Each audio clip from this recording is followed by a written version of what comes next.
As we're communicating with the officer, saying, okay, that's going to be him right in front of you. We investigate crimes that occur on the Metro system, as the majority of our properties have video surveillance. And with this video surveillance, it gives us leads to actually work the cases, in other words, catching the crooks. We had an incident.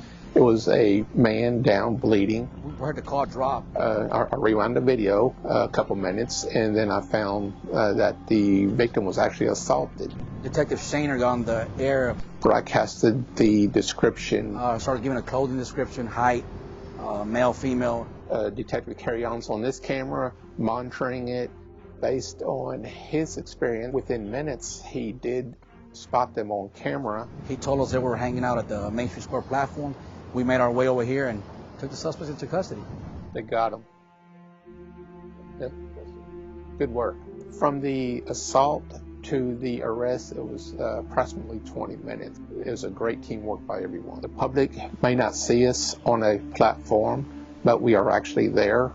We're the eyes in the sky.